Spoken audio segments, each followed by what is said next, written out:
Hey guys, Josh here, and I got another dude review for you. And if you guys don't know what the premise of this series is yet, it is that critics, reviewers, whatever, whoever have you, whatever, they always like to review movies, TV shows, or whatever it is they're reviewing as to whether or not they are award-winning, Oscar bait, Emmy winning, all that sort of nonsense stuff.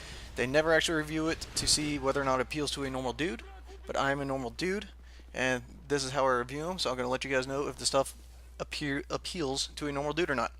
So this episode is going to be the same as last episode.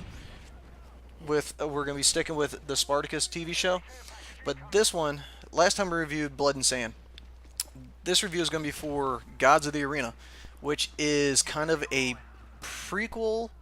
It came after Blood and Sand, but it is actual a prequel to what happens in Blood and Sand.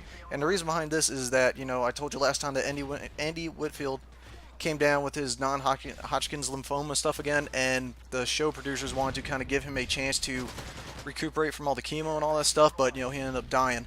So he's no longer Spartacus, and they filmed this while that whole situation was going on to try and give him the time. So it is actually a little 6-episode miniseries which gives you a backstory to everything that happens before Blood and Sand. So starting in this one, the Crixus, who was the champion in Blood and Sand before Spartacus got there, he has just now been acquired as a slave, and he has no gladiatorial experience up until this point, and he's just kind of follows him a little bit, trying to work his way up to become the champion.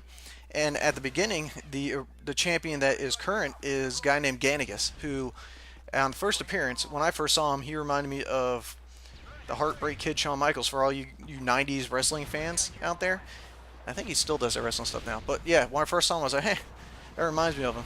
So, but yeah, he is the current champion, and he's a badass too. All the champions are pretty much obviously badass, but he ends up fighting some guy blindfolded in the street and fucks that dude up because Batiatus, who doesn't own the biggest ludus at the time of this, he is actually friends with Salonius, who in Blood and Sand, they hate each other, but they're both friends trying to kind of get rid of the other guy, I can't remember his name, that has kind of the biggest ludus, so they can make more money.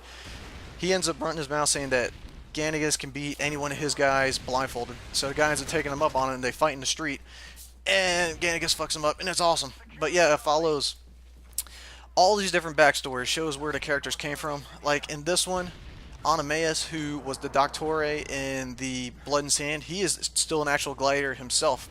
And kind of a main little story is between Gannigus, Anameus, and a little love triangle that kind of goes on with Anameus' wife.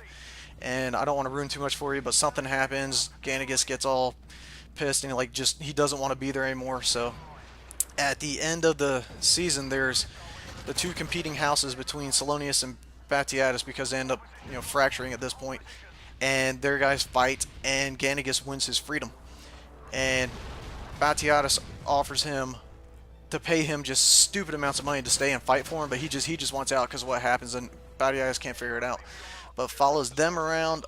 In this one, you get to see how Asher was before he became the super dick that he was in Blood and Sand, and how his legs get all jacked up.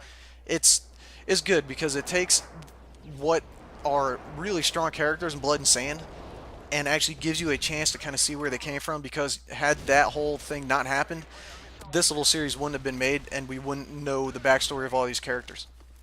And also, Gannigus actually plays a big role in the whole slave rebellion and in the upcoming series, so it gives you a chance to kind of meet the guy before he just kind of appears out of nowhere, so it was good. It's a good watch. It's definitely worth your time. I mean, it's just as violent. It's just as stupid amounts of bloodiness. It is just as much nudity and sex filled as Blood and Sand. So, I mean, the show is just as good. So, Blood and Sand, gotta fuck yeah. Gods of the Arena, it gets a fuck yeah also. It's no shadow of a doubt, the show is badass. But make sure when you guys watch them, watch Blood and Sand first, because if you watch God of the Arenas first, even if it happens beforehand, it'll ruin the end of Blood and Sand. But alright guys, hope you enjoyed the review. Check the shows out. Thanks for watching.